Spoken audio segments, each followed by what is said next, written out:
2024 September 2 കേരളത്തിൽ നിന്ന് Fergana medical institute of public ഹെൽത്തിലോട്ട് 4 ബാച്ചായിട്ടാണ് ഇത്തവണ സ്റ്റുഡൻസ് പോയിട്ടുണ്ടായിരുന്നത്. നമ്മുടെ ഫസ്റ്റ് ബാച്ച് സ്റ്റുഡൻസ് പോയത് സെപ്റ്റംബർ 24 ആയിരുന്നു. ഇത്തവണ നമ്മൾ ടിക്കറ്റ് വെച്ചിട്ടുണ്ടായിരുന്നത് അത് കൊച്ചിയിൽ നിന്ന് ഷാർജ വഴി ഉസ്ബെക്കിസ്ഥാനിലോട്ടാണ് നമ്മൾ ടിക്കറ്റ് വെച്ചിട്ടുണ്ടായിരുന്നത്. ലാസ്റ്റ് ഇയർ നമ്മൾ വയ ദില്ലി വഴിയാണ് ഇവിടെ ടിക്കറ്റ് വെച്ചിട്ടുണ്ടായിരുന്നത്. സോ എന്തായാലും നമ്മൾ സേഫായിട്ട് ഉസ്ബെക്കിലെത്തി. ഇന്ന് നമ്മൾ കോളേജ് കാണാനായിട്ട് ഇറങ്ങിയാണ്. സോ ഈ ക്യാമ്പസ് എന്ന് പറയുന്നത് നമ്മുടെ 9th ബേസിന്റെ ക്യാമ്പസാണ്. 9th ബേസിന്റെ ക്യാമ്പസിലാണ് കേട്ടോ നമ്മുടെ ഹോസ്റ്റലും കാര്യങ്ങളൊക്കെ വരുന്നത്. ഇത് കൂടാണ്ട് നമുക്ക് മെയിൻ ക്യാമ്പസും ഉണ്ട്. ഈ ഒരു 2 ക്യാമ്പസിലായിട്ടാണ് ക്ലാസ് നടക്കുന്നത്. സ്റ്റുഡൻസിന്റെ ഹോസ്റ്റൽ വരുന്നത് 9th ബേസിന്റെ ക്യാമ്പസിലായതുകൊണ്ട് തന്നെ ഓൾറെഡി സ്റ്റുഡൻസ് 9th ബേസിന്റെ ക്യാമ്പസ് ഫുള്ളായിട്ട് കണ്ടിട്ടുണ്ടായിരുന്നു. ഇന്ന് നമ്മൾ മെയിൻ ക്യാമ്പസ് കാണാനായിട്ട് പോവാണ്. എന്നോടൊപ്പം കേരളത്തിൽ നിന്ന് ഷാഫി വന്നിട്ടുണ്ടായിരുന്നു. എൻ്റെ ഏറ്റവും അടുത്തൊരു സുഹൃത്താണ് കേട്ടോ. അത് കൂടാണ്ട് പിന്നെ നമ്മുടെ 5 പാരന്റ്സും ഉണ്ടായിരുന്നു. അപ്പോൾ എല്ലാവരെയും കൂട്ടിയിട്ടാണ് ഇന്ന് നമ്മൾ ക്യാമ്പസ് കാണാനായിട്ട് പോകുന്നത്. സോ ഇതാണ് നമ്മുടെ മെയിൻ ക്യാമ്പസിന്റെ ഫ്രണ്ട് പോർഷൻ വരുന്നത്. നമ്മുടെ മെയിൻ ഹൈവേയുടെ സൈഡിലായിട്ടാണ് മെയിൻ ക്യാമ്പസ് വരുന്നത്. സോ നമുക്ക് എന്ത് ചെയ്യാൻ നേരെ മെയിൻ ക്യാമ്പസിന്റെ ഉള്ളിൽ പോയിട്ട് കോളേജും കാര്യങ്ങളൊക്കെ ഫുള്ള് കാണാം. എന്നോടൊപ്പം ഷാഫി ഉണ്ട്. അത് കൂടാണ്ട് നമ്മുടെ അനാട്ടമി ഡിപ്പാർട്ട്മെന്റ് HOD ആയിട്ടുള്ള നിയാമത് ഖാൻ സാർ ഉണ്ട്. നിയാമത് ഖാൻ സാറിന്റെ സ്ഥലം വരുന്നതെന്ന് പറഞ്ഞു കഴിഞ്ഞാൽ ഡൽഹിയാണ്. പിന്നെ നമ്മുടെ സ്റ്റുഡന്റ് പ്രസിഡന്റ് ഉദയുണ്ട്. ഉസ്ബെക്കിസ്ഥാനിലെ ഏറ്റവും ടോപ്പ് ആയിട്ടുള്ള ഗവൺമെന്റ് യൂണിവേഴ്സിറ്റി ആയിട്ടുള്ള Pargana medical institute of public health situate ചെയ്തേക്കുന്നത് ഉസ്ബെക്കിസ്ഥാനിലെ ഫർഗാന എന്ന് പറയുന്ന സിറ്റിയിലാണ് കേട്ടോ. നമ്മുടെ ഈ ഒരു കോളേജ് വരുന്നതെന്ന് പറഞ്ഞു കഴിഞ്ഞാൽ ഗവൺമെന്റ് യൂണിവേഴ്സിറ്റിയാണ്. 1992 സ്റ്റാർട്ട് ചെയ്തിട്ടുള്ള ഒരു ടോപ്പ് ആയിട്ടുള്ള ഒരു ഗവൺമെന്റ് മെഡിക്കൽ യൂണിവേഴ്സിറ്റിയാണ് Fergana medical institute of public health. നമ്മൾ ഉസ്ബെക്കിലുള്ള കോളേജസ് എടുക്കുന്ന സമയത്ത് ഇന്ത്യൻ ഫാക്കൽറ്റീസ് പഠിപ്പിക്കാൻ അവൈലബിൾ ആയിട്ടുള്ള ഒരു ക്യാമ്പസ് കൂടിയാണ് ഫർഗാന. അത് കൂടാണ്ട് നമ്മുടെ അനാട്ടമി പഠിപ്പിക്കാനായിട്ട് കേരളത്തിൽ നിന്ന് രോഹിത് എന്ന് പറയുന്ന ഒരു സാർ കൂടെയുണ്ട് കേട്ടോ. നമ്മുടെ 3rd ഇയർ സ്റ്റുഡൻസ് ആണ്. അത് ക്ലാസ് കഴിഞ്ഞിട്ട് തിരിച്ച് ഹോസ്റ്റലിലോട്ട് പോകുന്ന സമയമാണ്. ഇത് നമ്മുടെ എറണാകുളത്തുകാരി അലീനയാണ്. അതോടൊപ്പം ഉള്ളത് ഫാരിസ സിതയാണ്. ഇവർ രണ്ടുപേരും 3rd ഇയർ പഠിക്കുന്ന സ്റ്റുഡൻസ് ആണ്. നമ്മുടെ 3rd ഇയറിൽ തന്നെ നമുക്ക് മോർ ദാൻ 100 സ്റ്റുഡൻസ് ഉണ്ട്. എവരി ഇയർ നമ്മൾ നോക്കുന്ന സമയത്ത് ആവറേജ് 100 മേൽ സ്റ്റുഡൻസ് എല്ലാ ഇയറിലും നമുക്കിവിടെ പഠിക്കുന്നുണ്ട്. ഉസ്ബെക്കിലുള്ളതിൽ ഏറ്റവും കൂടുതൽ മലയാളി കുട്ടികൾ പഠിക്കുന്ന ഒരു ക്യാമ്പസ് കൂടിയാണ് കേട്ടോ ഫർഗാന. അതിനായിട്ടുള്ള മെയിൻ റീസൺ എന്ന് പറഞ്ഞു കഴിഞ്ഞാൽ ഉസ്ബെക്കിലുള്ളതിൽ ഏറ്റവും വലിയ ക്യാമ്പസും ഏറ്റവും ക്വാളിറ്റി ഓഫ് എഡ്യൂക്കേഷനും അത് കൂടാണ്ട് നമ്മുടെ ക്ലിനിക്കൽ കാര്യങ്ങളൊക്കെ എടുക്കുന്ന സമയത്ത് ഏറ്റവും ബെസ്റ്റ് ആയിട്ടുള്ള ഒരു യൂണിവേഴ്സിറ്റി തന്നെയാണ് Pargana medical institute of public health എന്ന് പറയുന്നത്. സോ നമ്മൾ മെയിൻ റോഡിൽ നിന്ന് ഈ മെയിൻ ഗേറ്റിൽ നിന്ന് അറൗണ്ട് ഒരു 100 മീറ്റേഴ്സോളം ക്യാമ്പസിന്റെ ഉള്ളിൽ കൂടെ തന്നെ നടക്കാനുണ്ട് കേട്ടോ. അത് നടന്നാണ് നമ്മൾ എന്ത് ചെയ്യുന്നത് ക്യാമ്പസിന്റെ ഉള്ളിലോട്ട് വരുന്നത്. നമ്മൾ വരുന്ന വഴിക്ക് ഇത്തരത്തിൽ ടർഫ് അത് കൂടാണ്ട് സ്റ്റുഡൻസിന് വേണ്ടിയിട്ടുള്ള എക്സ്ട്രാ കരിക്കുലർ ആക്ടിവിറ്റീസിനുള്ള ഓരോ കാര്യങ്ങൾ എന്ത് ചെയ്യുന്നുണ്ട് ഇവരിവിടെ ഒരുക്കിയിട്ടുണ്ട്.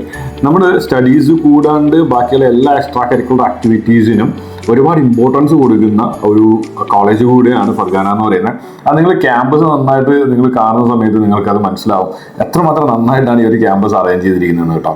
സോ ഇനി നമ്മുടെ പ്ലാൻ എന്ന് പറഞ്ഞു കഴിഞ്ഞാൽ സ്റ്റുഡൻസിന് ക്യാൻറ്റീനിൽ പോയിട്ട് ഫുഡ് മേടിച്ചു കൊടുക്കണം. അത് കൂടാണ്ട് എന്ത് ചെയ്യുക അവർക്ക് ഏതെങ്കിലും ഒരു ക്ലാസ് റൂമൊക്കെ ഒന്ന് കാണിച്ചു കൊടുക്കണം. ഏതെങ്കിലും സീനിയേഴ്സിന്റെ ക്ലാസ് റൂമൊക്കെ കാണിച്ചു കൊടുത്തു കഴിഞ്ഞാൽ എന്ത് കിട്ടും അവർക്കൊരു ഐഡിയ കിട്ടും. അത് കൂടാണ്ട് കഴിയുകയാണെങ്കിൽ സീനിയേഴ്സിനെ അവർക്ക് ഒന്ന് പരിചയപ്പെടുത്തി കൊടുക്കുകയൊക്കെ ചെയ്യണം. അതാണ് നമ്മുടെ പ്ലാൻ ഉള്ളത്. സോ ഫസ്റ്റ് ഞാൻ ഇവരെ കൂട്ടിയിട്ട് ഫുഡ് കഴിക്കാമെന്ന് പറഞ്ഞാണ് പോയത്. അപ്പോൾ നിയാമത് സാർ പറഞ്ഞു കറണ്ടിൽ എന്ത് ചെയ്തു എല്ലാ ക്ലാസ്സസും വൈൻഡപ്പായി. ജസ്റ്റ് കോമൺ ലെക്ചർ നടക്കുന്ന ഒരു ക്ലാസ് ഉണ്ട്. നമുക്ക് അവിടെ പോയിട്ട് എന്ത് ചെയ്യാം സീനിയർ സ്റ്റുഡൻസിനെയൊക്കെ കാണാമെന്ന് പറഞ്ഞു. സോ ഇതാണ് നമ്മളൊരു ക്യാമ്പസ് എന്ന് പറയുന്നത്. ക്യാമ്പസ് ഭയങ്കര ഗ്രീനി ആയിട്ട് നല്ല വെൽ മെയിൻറ്റൈൻഡ് ആയിട്ടുള്ള ഒരു ക്യാമ്പസ് ആണ്. ഇത് കണ്ടു കഴിഞ്ഞാൽ നിങ്ങൾക്ക് മെഡിക്കൽ കോളേജിന്റെ ക്യാമ്പസ് ആയിട്ട് ഫീൽ ചെയ്യില്ല കേട്ടോ. ഇതൊരു പാർക്ക് പോലെ നിങ്ങൾക്ക് ഫീൽ ചെയ്യും. അതുപോലെ വെൽ മെയിൻറ്റൈൻഡ് ആയിട്ടുള്ള ഒരു ക്യാമ്പസ് ആണ്. നമ്മുടെ ഹോസ്പിറ്റൽ വരുന്നതെന്ന് പറഞ്ഞാൽ ടോട്ടലായിട്ട് 3530 ബെഡ് ഹോസ്പിറ്റലാണ്. അതായത് നമ്മുടെ കേരളത്തിൽ ഏറ്റവും ടോപ്പായിട്ടുള്ള ഗവൺമെന്റ് മെഡിക്കൽ യൂണിവേഴ്സിറ്റീസ് എടുത്തു കഴിഞ്ഞാൽ എനിക്ക് തോന്നുന്നത് ബിലോ 2000 ബെഡൊക്കെയാണ് അവൈലബിൾ ആയിട്ടുള്ളത്. ഇവിടെ എന്ന് പറഞ്ഞാൽ 3530 ബെഡ് ഹോസ്പിറ്റലാണ് വരുന്നത്. അത്രയേറെ ഫെസിലിറ്റി ഉള്ള ഒരു ക്യാമ്പസ് കൂടെയാണ്. കറന്റ്ലി ലാംബാസാർ കൂടെ നമ്മളോടൊപ്പം ജോയിൻ ചെയ്തിട്ടുണ്ട്. നമ്മൾ ആ ഒരു ചെക്ക് ഷർട്ട് ഇട്ടിരിക്കുന്നത് പറഞ്ഞാൽ ലാംബാസാറാണ്. നമുക്ക് ടോട്ടലായിട്ട് ഇവിടെ 15ഓളം ഇന്ത്യൻ ഫാക്കൽറ്റീസ് ആണ് അവൈലബിൾ ആയിട്ടുള്ളത്. സോ അതുകൊണ്ട് തന്നെ നമ്മൾ ഇന്ത്യക്ക് പുറത്തുള്ള ഒരു ക്യാമ്പസിൽ പോയി പഠിക്കുന്നവർ നിങ്ങൾക്ക് ഈ ഒരു ക്യാമ്പസിൽ ഒരിക്കലും ഫീൽ ചെയ്യാനായിട്ട് പോകുന്നില്ല.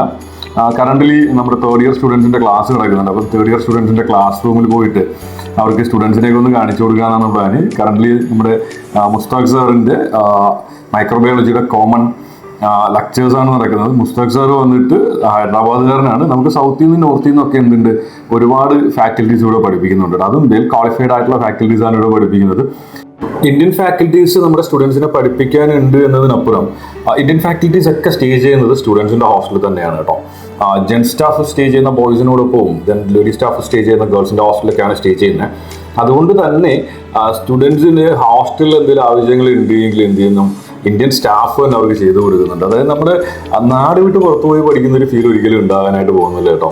ഇനി എന്തായാലും ഉച്ചയായതുകൊണ്ട് തന്നെ നമ്മുടെ കുട്ടികളെയൊക്കെ കൂട്ടിയിട്ട് വന്ന് ഫുഡ് കഴിക്കാമെന്ന് കരുതി മെയിൻ ക്യാമ്പസിന്റെ ഉള്ളിലായിട്ട് നമുക്കൊരു കഫറ്റേരിയ ഉണ്ട്. സോ കഫറ്റേരിയയിൽ പോയിട്ട് ഫുഡ് കഴിക്കാനായിട്ടാണ് പ്ലാൻ ചെയ്യുന്നത്.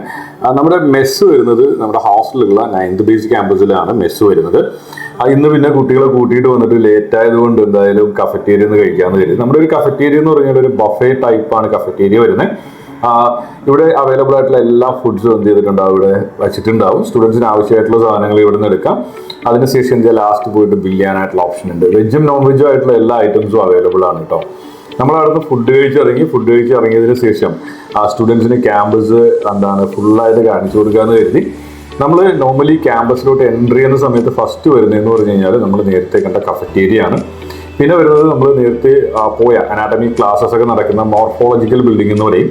അവിടെ നമ്മുടെ അനാട്ടമി, ഫിസിയോളജി, ബയോകെമിസ്ട്രി പോലുള്ള ക്ലാസ്സസ് ആണ് മെയിൻലി കണ്ടക്ട് ചെയ്യുന്നത്. അത് കൂടാണ്ട് ജുഡീഷ്യൽ മെഡിസിൻ, അതായത് നമ്മുടെ ഫോറൻസിക് മെഡിസിൻ പോലുള്ള സബ്ജക്റ്റുകളുടെ ക്ലാസ് നടക്കുന്നുണ്ട്. ഓക്കെ, നമ്മുടെ മെയിൻ ക്യാമ്പസിലും 9th ബേസിന്റെ ക്യാമ്പസിലും സെപ്പറേറ്റ് ആയിട്ട് തന്നെ ലൈബ്രറി, അക്കാഡമിക് ബ്ലോക്ക്, അത് കൂടാണ്ട് അഡ്മിനിസ്ട്രേറ്റീവ് ബ്ലോക്ക്, അങ്ങനെയുള്ള കാര്യങ്ങളൊക്കെ സെപ്പറേറ്റ് ആയിട്ട് തന്നെ ഉണ്ട്. പിന്നെ ഇവിടെ വലിയൊരു ഓഡിറ്റോറിയം ഉണ്ട്.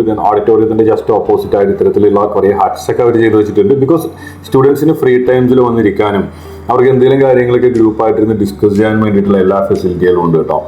ഫുള്ളി വൈഫൈ എനേബിൾഡ് ആയിട്ടുള്ള ക്യാമ്പസ് തന്നെയാണ്. അതുകൊണ്ട് തന്നെ സ്റ്റുഡൻസിന് എന്തെങ്കിലും കാര്യങ്ങളൊക്കെ വന്നിരുന്ന് ബ്രൗസ് ചെയ്യണമെങ്കിൽ തന്നെ വേറെ പ്രോബ്ലംസോ കാര്യങ്ങളോ ഒന്നും തന്നെ ഇല്ല.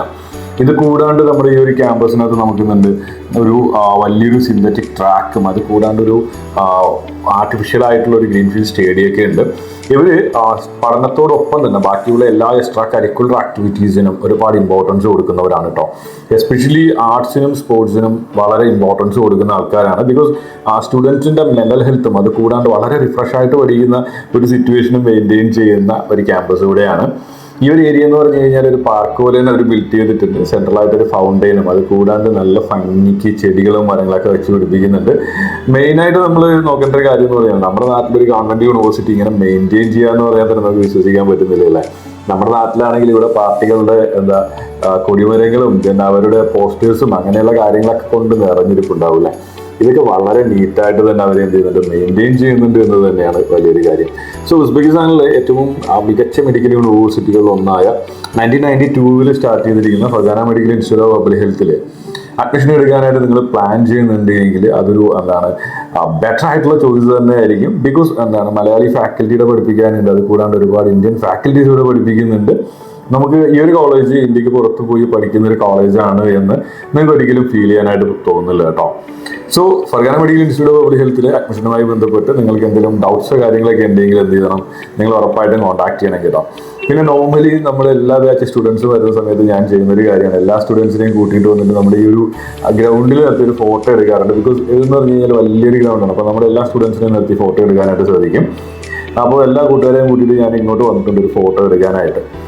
ഇനി നമ്മുടെ നെക്സ്റ്റ് ബാച്ച് സ്റ്റുഡൻസ് ഉടനെ തന്നെ വരുന്നുണ്ട് കേട്ടോ.